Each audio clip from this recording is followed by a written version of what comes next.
Et toi, devant ton écran. Ceci est pour t'inciter à t'abonner à la chaîne, à liker la vidéo en cliquant sur ce joli pouce bleu, puis à partager un max avec tout le monde. Salut tout le monde et bienvenue dans ce nouvel épisode de Méli-Mélo de l'étrange et de l'horreur. Cet épisode, comme ceux d'avant, vous promet plein de surprises, mais au moins une chose est sûre, vous avez choisi l'histoire du jour.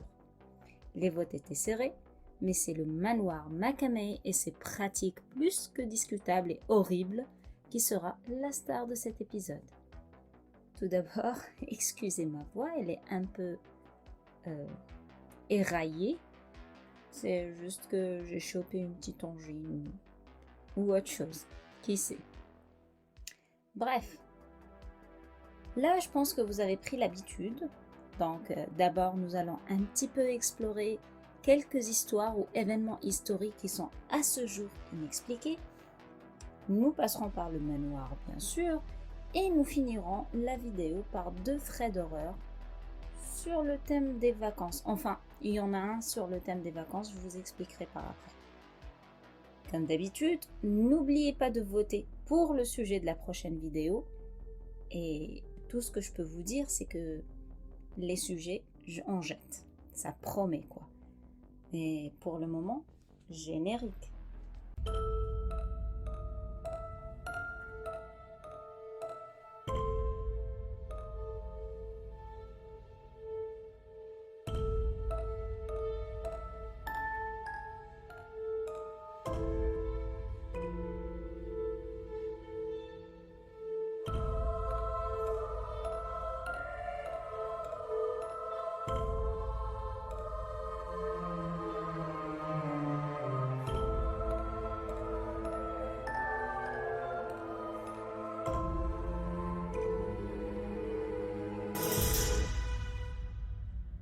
Ross Makamei a utilisé sa propre propriété pour fonder le manoir Makamei à San Diego.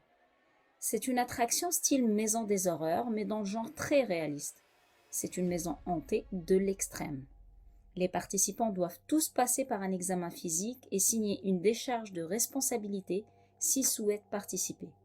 La visite du manoir peut durer jusqu'à 8 heures, durant lesquelles vous pouvez vous faire raser le crâne de force, être tabassé, bâillonné et torturé. Mais avant de vous en parler encore plus, parlons d'abord un petit peu de quelques événements historiques à ce jour inexpliqués. Xinjui, également connue sous le nom de Lady Day, était la marquise de Dai pendant la dynastie des Han occidentaux dans la Chine ancienne. Sa tombe a été retrouvée 2000 ans après sa mort à l'intérieur d'une colline nommée Mawangdui, en Chine bien sûr, avec des centaines d'artefacts et de documents précieux à côté du corps. Ce qui a surpris les archéologues, puis le monde entier, c'est l'état de conservation de son corps malgré les milliers d'années d'âge qu'il a. Lady Day a été retrouvée avec tous ses organes intacts et ses vaisseaux sanguins intacts aussi. Il y avait aussi une petite quantité de sang de type A dans ses veines, et elle avait encore des cheveux et des cils. Les scientifiques ont trouvé des graines de melon dans son estomac, ce qui les a amenés à croire qu'elle était morte pendant la saison du melon en été, et qu'elle est morte quelques heures après avoir mangé du melon du coup. Ce qui a le plus surpris tout le monde était le liquide mystérieux dans lequel son corps était trempé. Il était légèrement acide et contenait du magnésium. C'est probablement ce liquide qui a aidé à maintenir le corps en si bonne condition, mais ce qui est encore plus étrange, c'est qu'à ce jour, les scientifiques ne connaissent toujours pas ni la nature exacte, ni la composition de ce liquide. En lisant cette info, j'avais un sentiment mitigé entre le mystère, un petit peu de flip, mais aussi beaucoup d'émerveillement. Et vous en pensez quoi? Est-ce que ça peut être des composants que nos ancêtres utilisaient puis que nous avons délaissés puis oubliés? Est-ce que c'est une preuve que les civilisations qui nous ont précédés sont plus avancées que ce que nous imaginons? J'ai hâte de vous lire dans les commentaires, mais pour le moment, passons au fait suivant. Le fait suivant, c'est un événement qu'a subi Derek Amato. Pour vous résumer la chose, imaginez que vous vous réveillez un jour et découvriez que vous êtes un génie de la musique. Et ce, malgré le fait que vous n'avez jamais touché un instrument de musique de votre vie. Étonnant, non? Eh bien, c'est arrivé à Derek Amato. En octobre 2006, Derek a subi une grave commotion cérébrale après s'être cogné la tête au fond de la piscine en plongeant. D'ailleurs, petite parenthèse, chaque année, c'est des accidents graves qui surviennent l'été justement à cause de ces plongeons en piscine peu profonde lorsqu'on calcule mal en fait notre plongeon dans une piscine. Et c'est dommage des fois de perdre une vie ou de bousiller toute une vie à cause de ça. Alors les gars, faites attention, puis c'est conscientiser un petit peu autour de vous. Bref, donc Derek, suite à ce grave accident de piscine que je ne souhaite à personne, a souffert d'une perte de cheveux de 35% et d'une grave perte de mémoire. Mais en contrepartie, il a acquis des compétences musicales pour lesquelles nous autres mortels, en plus du talent, nous devrions travailler fort pour y arriver. Il est devenu compositeur. Derek dit: en fermant les yeux, je voyais ces structures en noir et blanc qui se déplaçaient de gauche à droite, ce qui représentait en fait dans mon esprit un flux fluide et continu de notation musicale. C'est presque poétique. Cette histoire, incroyable et vraiment bizarre, me rappelle un film avec John Travolta qui s'appelle Phénomène. Le film est basé sur une histoire vraie et raconte l'histoire d'un homme, un fermier américain, qui s'est réveillé un jour avec des connaissances universelles. C'est un film vraiment incroyable, surtout quand on sait qu'il est basé sur une histoire vraie. Je ne veux pas vous spoiler si vous ne le connaissez pas, je vous encourage à regarder. Puis tiens, du coup, si vous voulez qu'on dédie un épisode à ce film, dites-le moi et je le mettrai dans le prochain vote. Sinon, vous pouvez toujours le regarder si vous ne le connaissez pas, c'est une histoire vraiment de ouf. Maintenant, pour le troisième et le dernier événement, qui ne concerne ni une personne morte, ni une personne vivante, mais concerne un manuscrit. Un manuscrit que personne n'arrive à décrypter à ce jour. Ce manuscrit est juste vieux de 500 ans. La langue du texte est inconnue, le système d'écriture est inconnu et l'auteur est aussi inconnu. Le manuscrit a été nommé le manuscrit Voynich, en l'honneur de Wilfrid Voynich, un bibliophile lituanien samogicien qui a découvert le manuscrit en l'achetant en Italie en 1912. On pense que ce texte a peut-être été écrit dans le nord de l'Italie, mais ce n'est pas sûr, et c'est quasiment tout ce qu'on sait sur le texte. De nombreux cryptographes et décrypteurs de la Première et de la Seconde Guerre mondiale ont travaillé sur le manuscrit, essayant de le déchiffrer, mais personne n'a réussi à le traduire ou à le déchiffrer. D'ailleurs, certaines personnes, puis c'est tout à fait légitime, croient que c'est juste une blague, que quelqu'un a écrit n'importe quoi sur un bout de papier, puis que c'était juste une blague de mauvais goût. Mais entre nous, 272 pages de texte, ça fait beaucoup pour une blague, non? Il y a aussi une théorie récente qui voulait que le manuscrit soit un livre médical dédié à la santé des femmes. Mais cette théorie a aussi rapidement été démystifiée. Donc, y aurait-il des volontaires entre vous qui tenteraient de décrypter ce texte? Puis, si certains d'entre vous en savent plus sur le manuscrit, racontez-nous en plus en commentaire. Honnêtement, moi j'ai juste lu en gros ce que c'était, mais comme j'allais pas en faire comme une vidéo entière, j'ai pas trop creusé. Mais je pense que je vais un petit peu lire dessus cette semaine si j'ai le temps. Ça m'intéresse, je suis curieuse comme fille. Bon, maintenant que nous avons parlé de nos 3 histoires un peu bizarres et inexpliquées, nous allons un petit peu explorer le fameux manoir Makame. Qui d'entre nous n'a jamais visité une attraction de maison hantée? Je suis sûre que nous l'avons tous fait au moins une fois. C'est l'attraction de choix pour avoir quelques frayeurs inoffensives, une petite montée d'adrénaline et ou un bon fou rire. Honnêtement, moi je fais partie du groupe du bon fou rire. Mais avec des participants ligotés, drogués et battus, le manoir Makame a franchi un cap et ressemblerait plus à une chambre de torture qu'à une maison hantée. Ras Makame, le propriétaire et la personne à l'origine de cette attraction morbide, est un ancien marine de la Navy américaine, qui s'est par la suite recyclé en chanteur de mariage. Oui. Ensuite, il s'est découvert une passion pour les maisons hantées. C'est comme ça qu'il a lancé son premier manoir / maison hantée à San Diego avant de déménager l'Ohio au Tennessee. Il dit offrir à ses clients une expérience de maison hantée extrême et totalement immersive. Tout ça pour le prix d'un sac de croquettes pour chien. Oui, ça coûte pas si cher de se faire torturer finalement. Juste quelques bricoles. Ce manoir est donc localisé au Tennessee, à Summertown plus précisément. C'est un grand domaine avec une énorme superficie couverte et découverte. J'ai pas les chiffres exacts, mais c'est très très grand. Pour y accéder, il vous faut passer un processus de sélection approfondi qui implique une vérification des antécédents, une lettre d'un médecin qui prouve que vous êtes en bonne santé mentale et physique, une preuve d'assurance médicale, un test de dépistage de drogue et une signature sur une décharge de 40 pages après l'avoir lue à haute voix. Cette décharge n'est pas n'importe laquelle, c'est une renonciation légale qui regorge de scénarios badants, allant de l'arrachage des dents au rasage de la tête, en passant par le fait de se faire foutre les doigts dans des pièges à souris.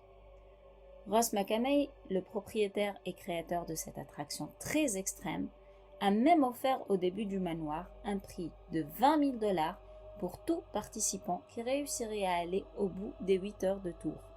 Et quand je dis tour, je sous-entends torture, ligotage et compagnie. Mais pas une seule personne n'a jamais réussi à remporter le grand lot. La plupart des participants n'ont tenu que quelques minutes avant de supplier les acteurs de les laisser partir. Car oui, une fois engagé dans le circuit de l'attraction, un participant ne peut pas quitter de lui-même et sans avoir eu l'approbation du cast. Il n'y a pas de code pour arrêter et presque aucune limite à ce que les acteurs peuvent te faire subir. Je dis bien acteurs ici, mais ce qu'ils font est loin d'être du jeu, car ils sont autorisés à injecter des drogues aux participants, à leur casser les os, leur arracher des dents à vif, et bien pire encore. Je pense que leur seule limite claire est qu'ils ne doivent pas tuer les participants. Et encore heureux, quoi. Donc, si tu te décidais à participer, ce qui est sûr, c'est que tu vas en sortir métamorphosé et certainement traumatisé, car, comme je viens de l'expliquer, tu peux être blessé et malmené physiquement et émotionnellement. Et tu ne pourras demander de l'aide à personne, même la police ne pourra pas t'aider une fois que tu es embarqué et que tu changes d'avis. Ben, c'est un peu trop tard, quoi. Donc, en tant que participant, tu n'auras pas l'adresse du manoir, mais tu devras te présenter à un endroit précis qui te sera indiqué. Là, tu te feras kidnapper et tu auras droit à la totale. Bandeau, ruban adhésif et parfois même un sac sur la tête. Tu subiras les supplices d'un kidnapping avant même d'atteindre le manoir dont la localisation exacte est tenue secrète. Ah, juste une bonne nouvelle. Tu peux écarter 2 supplices sur les centaines de supplices qu'ils peuvent te faire subir. C'est déjà ça de gagner, quoi. Perdu pour perdu, tu peux écarter 2 petits trucs que tu dis peut-être ça que j'aimerais pas du tout qu'ils me fassent. Bref, si tu t'inscris par contre à la version nommée Sans pitié du jeu, il n'y aura pas de mot de secours qui te fera sortir une fois kidnappé ou sur le domaine du manoir. Ce qui signifie qu'une fois les portes du domaine franchies, tu appartiens au cast qui, soit dit en passant, sont des bénévoles. Donc, Ross Makame a juste recruté des personnes qui voulaient bénévolement faire souffrir d'autres personnes. Donc, je suppose que ces personnes-là devaient être déjà mentalement détraquées, quoi, pour pas dire autre chose. Bref, pendant les 8 prochaines heures, tu seras l'otage de ces bénévoles, de ces acteurs. Et si tu es libéré à la fin des 8 heures ou suite à l'approbation de ta demande en cours de route, qui ne dépassera pas la moyenne des 8 minutes, tu auras droit à des biscuits et à une couverture chaude pour t'aider à te calmer. Ah oui, en dehors du jeu, on est quand même gentil. Justement, parlons-en de ces 8 minutes. Ces 8 minutes de civisme ont convaincu des milliers de personnes que Ross McCamey ne dirigeait pas du tout une maison hantée, mais un QG de torture. C'est tellement parti loin qu'une pétition change.org voulant fermer le manoir s'est même mise en place et au moment où je tourne cet épisode, elle compte environ 180 872 signatures. Selon cette pétition, le manoir McCamey est une chambre de torture déguisée. C'est une torture PORNO et une honte pour toutes les maisons hantées. La pétition affirme que les participants ont subi des agressions de nature sexuelle, des injections de drogue et des sévices physiques extrêmes. La pétition affirme également que Ross McCamey utilise des échappatoires pour éviter d'être arrêté et qu'un homme a été tellement torturé qu'il s'est évanoui plusieurs fois. Les bénévoles, les acteurs, ne se seraient arrêtés que parce qu'ils pensaient l'avoir tué. Un grand nombre de personnes ont rendu public leur expérience terrifiante au manoir, comme Laura Hertz Borderton, qui a visité l'attraction à San Diego. Elle affirme avoir séjourné à l'hôpital suite à son passage dans le manoir. Elle a été admise alors qu'elle était couverte d'échymose, avec des blessures à l'intérieur de sa bouche, car les bénévoles / acteurs / psychopathes se sont amusés à lui hameçonner les joues. Rien que ça. Brotherton raconte qu'elle s'était faite bander les yeux par du ruban adhésif, submergée par les chevilles dans de l'eau et enterrée vivante avec seulement une paille pour respirer. D'autres participants ont décrit avoir été forcés de manger leur propre vomi, avoir le visage plongé dans de l'eau rance et avoir été enfermés dans des cercueils avec des insectes et des araignées. Certaines personnes encore ont dû même demander une aide psychiatrique professionnelle et des soins médicaux pour des blessures extrêmes. Mais Ross McCamey, de son côté, dit que tout est exagéré. Il confirme que son attraction est de loin la maison hantée la plus terrifiante des États-Unis et voire même du monde, mais il dit qu'elle reste une attraction tout sauf extrême. Il dit que ce n'est certainement pas une sorte de chambre de torture, quoi. Mais si ce que je viens de vous décrire n'est pas une sorte de torture, j'aimerais bien connaître sa version en fait ou sa vision de la torture au gars. Bref, pour bien meubler sa défense, McCamey enregistre même chaque participant et télécharge les vidéos sur YouTube. Lorsque les gens se plaignent de quelque chose qui leur est arrivé, il leur tend simplement les images non montées et leur dit « Voilà, voici le spectacle complet ». De son point de vue, il est tout simplement un bon directeur créatif. Il prétend adapter chaque émission aux peurs individuelles de chacun. Il insiste sur le fait que d'innombrables participants ont été trompés en pensant que quelque chose s'est produite qui ne s'est jamais réellement produite. Encore selon ses dires, il se baque par ses vidéos pour prouver aux autorités qu'il n'a pas fait ce que les plaignants pensent avoir subir. Je m'y connais pas trop là, mais ce serait pas un genre de snuff movie là ce qu'il fait? Éclairez-moi un petit peu sur la situation, les gars, si vous connaissez, mais j'ai l'impression que c'est ça, non? Petite cerise sur le milkshake, McCamey est fier que ses enregistrements lui ont plusieurs fois sauvé la mise. Mais ne descendons pas le gars, car ces dernières années, il a un petit peu ajusté l'expérience du manoir en proposant la version décente, qui ne dure que 6 heures au lieu de 8, et dont les parcours proposés sont plus soft, disons. Plus soft, plus ou moins. D'après ses dires, avec cette version, les gens peuvent s'en sortir et aller au bout des choses. Que ce qui se passe dans le manoir soit réel ou non, il semble évident que cette attraction continue d'attirer des gens en masse. Tous les accros à l'adrénaline et les amateurs de l'horreur veulent participer. Enfin, correction, pas tous. J'aime beaucoup l'horreur, j'adore l'adrénaline, mais j'adore aussi mon intégrité physique et mentale. Et je ne sais pas pour vous, mais personnellement, visiter une maison hantée pareille ne m'intéresse mais vraiment, vraiment, vraiment pas. En tout cas, j'espère vous avoir fait découvrir ce manoir. J'en avais entendu parler depuis quelques années. J'ai vu une émission qui le présentait brièvement, mais grâce à vous, j'ai creusé un petit peu plus et j'ai découvert des détails plus flippants, quoi. Dites-moi dans les commentaires si vous êtes du genre à tenter l'aventure du manoir ou si vous êtes un peu comme moi, plus du genre hell nope, j'irai jamais. J'espère que pour le moment vous êtes bien cosy, bien installé dans votre canapé ou dans votre lit, que votre thé est encore chaud, car un épisode ne serait pas un bon épisode sans de bons threads d'horreur pour bien conclure. Ces threads sont racontés par des personnes qui ont répondu à la question « Qu'est-ce qui vous est arrivé d'effrayant pendant que vous étiez en vacances ?» Un peu comme certains d'entre nous en ce moment. Juste petite correction, pardon.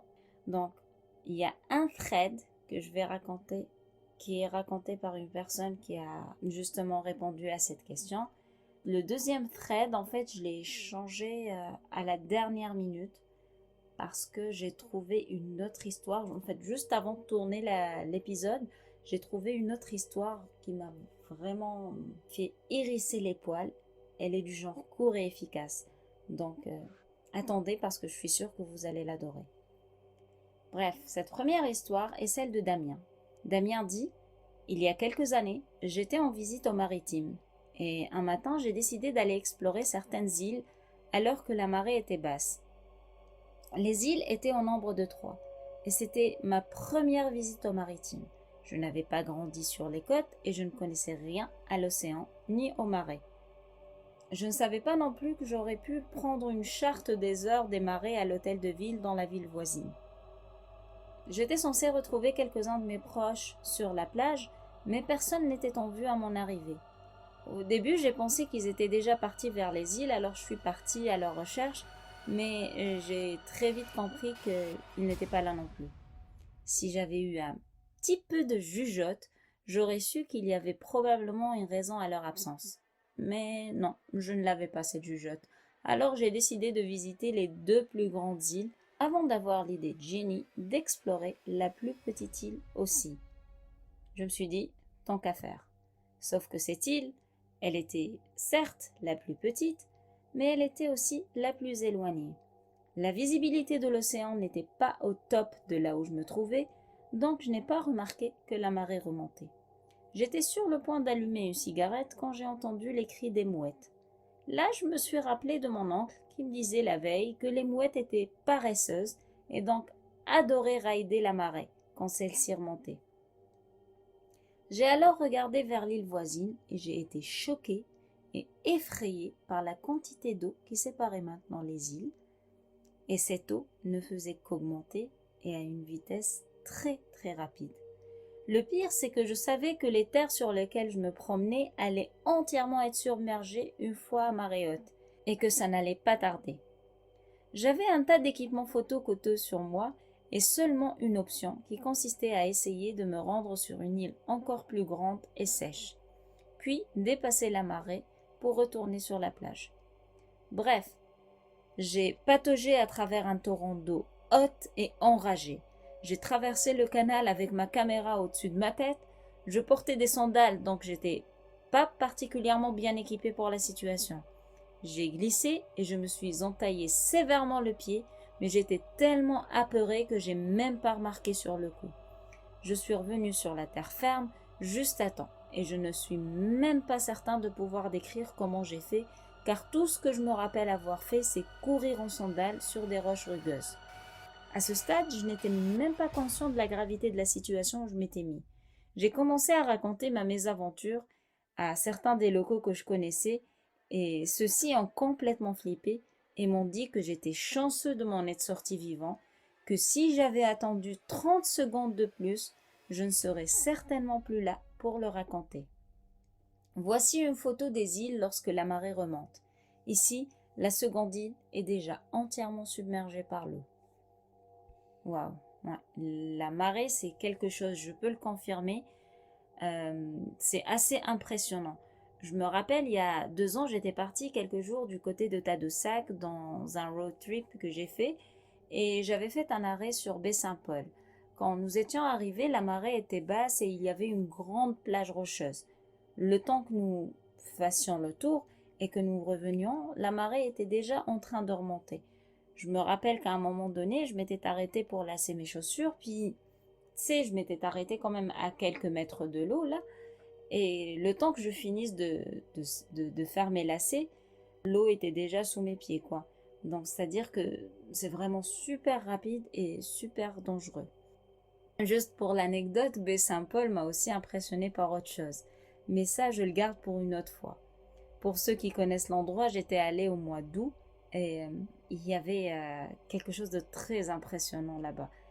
Je ne sais pas, est-ce que si vous connaissez, vous arriverez à deviner ou pas, mais je vous le raconterai un jour, c'est sûr. Bref, trêve de blablaterie, passons au deuxième thread. Donc, comme j'ai dit, le deuxième thread, je l'ai vraiment découvert juste avant d'enregistrer cet épisode. Donc, je vous le raconte tel quel. C'est l'histoire de Jessica. C'est Jessica qui raconte et elle nous dit: ma sœur avec qui je vivais a laissé son petit ami emprunter sa voiture une nuit. Au milieu de cette nuit-là, elle m'a réveillée alors qu'elle le cherchait. Ils s'étaient disputés car il était rentré très tard. Vous connaissez les bails là. Vous rentrez vraiment tard à la maison à cause d'une longue soirée avec des potes, puis là c'est l'engueulade assurée. Donc nous avons fini par regarder dans l'allée parce qu'on le cherchait partout et la voiture de ma sœur n'y était pas. Nous avions supposé qu'en colère, son petit ami a juste repris la voiture et est parti. Le lendemain matin, la meilleure amie à ma sœur est venue me chercher au travail car quelqu'un, et en l'occurrence moi, devait annoncer à ma sœur une nouvelle effroyable. La veille au soir, son petit ami a eu un accident avec un semi-remorque et sa voiture est carrément passée en dessous du bolide. Il est malheureusement mort sur le coup. Le truc, complètement flippant, c'est qu'il était déjà mort quand il est rentré à la maison et qu'ils ont eu leur dispute. Wow. Et fin du thread. Donc encore une histoire assez flippante, j'ai encore les poils hérissés. Cette histoire m'hérisse les poils à chaque fois que je la lis. C'est un mélange de vraiment flippant, là, se disputer avec un fantôme, mais de triste aussi. Euh, je sais pas, c'est vraiment badant, mais c'est aussi vraiment triste. Bref, dites-moi ce que vous en pensez, plutôt ce que vous pensez de ce thread en commentaire. Et de votre côté, si vous avez vécu une histoire badante alors que vous étiez en vacances ou alors que vous étiez chez vous ou en sortie, venez me le raconter en commentaire, en DM Insta ou sur Discord. Ça me ferait plaisir de connaître vos expériences. Il me reste maintenant une seule chose à faire avant de vous laisser. C'est de vous proposer les 3 possibilités qui s'offrent à vous pour le prochain épisode. Et vous pouvez voter dans l'onglet communauté. Le sondage devrait être disponible sous peu s'il ne l'est pas déjà. En tout cas, les choix sont soit 1. L'histoire incroyable et flippante de l'homme qui a survécu aux 2 bombes de Hiroshima et Nagasaki. Cette histoire, je la valide personnellement. J'en ai déjà fait un petit résumé sur TikTok, mais le résumé ne raconte rien de l'horreur de l'histoire. Elle promet. Et je ne suis pas du tout en train de vous influencer ou de vous la vendre. Hein. Du tout, non, du tout. Sinon, le deuxième choix, ça va être les enfants Zouri. Je ne sais pas si vous en avez entendu parler avant, mais en fait, cette histoire est aussi pas mal, car en fait, c'est des enfants qui seraient prisés par des sorciers, car ils auraient des signes corporels particuliers qui les aideraient à recouvrer des trésors, à lancer des sorts et des trucs comme ça. C'est assez impressionnant aussi, surtout que c'est aussi vrai. Puis la troisième histoire et la troisième option, c'est l'histoire du fantôme qui a dénoncé son propre tueur. Oui, et c'est aussi une histoire vraie, je vous le promets. Bon, je vous laisse avec ce choix cornélien. Moi, personnellement, je ne saurais pas quoi choisir, mais les choix qui n'ont pas été pris reviendront sûrement sur le tapis à un moment donné. Donc c'est juste partie remise. En attendant, je vous souhaite un bon début de semaine. Courage, les lundis, c'est pas toujours évident. Et quant à moi, je vous dis à dans 15 jours pour une autre séance de flip et de bizarreries en tout genre. Ciao!